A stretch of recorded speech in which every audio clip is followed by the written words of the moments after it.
Tinanong kaagad ni Mori kung ano ang ibig sabihin ng marka sa likod nito.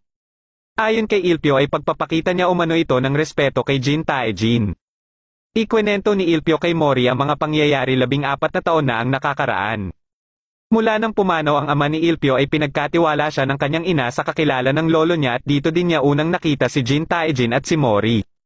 Dito ay may ibinigay si Taejin na libro kay Ilpyo na ibibigay niya dapat sana sa ama nito.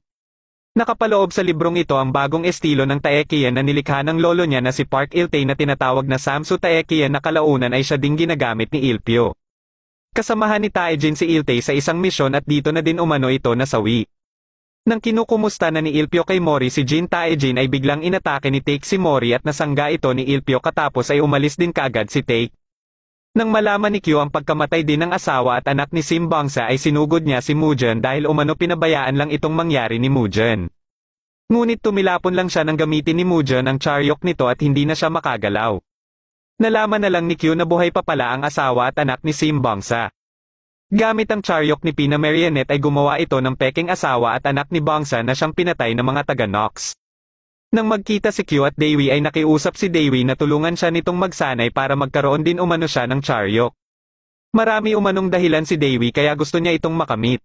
Pero ang isa dito ay matulungan si Mori dahil napapansin niya umanong may bumabagabag dito na hindi nito masabi sa kanila.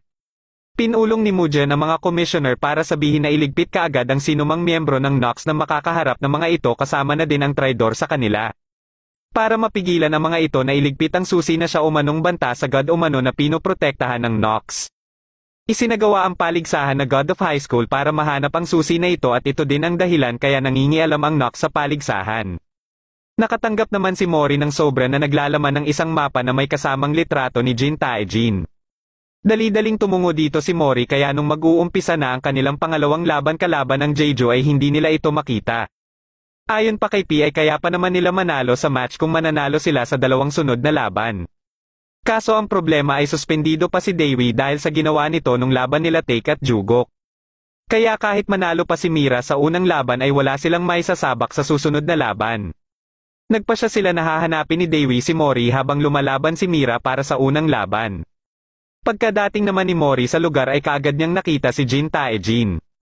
Nang sinusubukan niya itong gisingin ay bigla itong sumabog at isa lang pala itong patibong. Nang nakahandusay na si Mori ay may dumating naman na lalaki na si Fei Long na miyembro din ng Nox.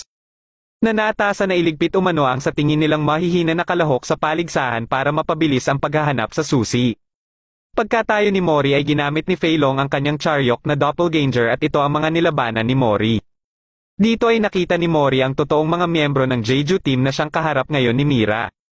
Kalaban ni Mira si Lee Marin at sa kalagitnaan ng laban nila ay inihagis kay Lee Marin ang espada ni Mira na kinuha sa kanya ni Sungjan. Ipinakita niya kay Mira ang totoong anyo umano ng espada at kahit nahawakan na ito ni Mira ay bumabalik pa rin ito sa umanong kinikilala nitong nagmamay-ari na sa espada. Nahirapan si Mira sa pakikipaglaban dahilan para magtamo siya ng mga pinsala. Hanggang sa babagsak na sana siya nang nagawa niyang magkaroon ng charyok at ito ay ang The Great Hero, Lubu Fangxian at kasabay nito ay nabawi na din niya ang kanyang espada. Ipinalabas naman ni Lee Marin ang kanyang charyok na Kraken. Ngunit hindi pa rin ito umubra sa bagong kapangyarihan na nakuha ni Mira kaya mabilis lang din siyang natalo ni Mira. Dito na din dumating si Mori at nakalaban niya dito si Hanseong.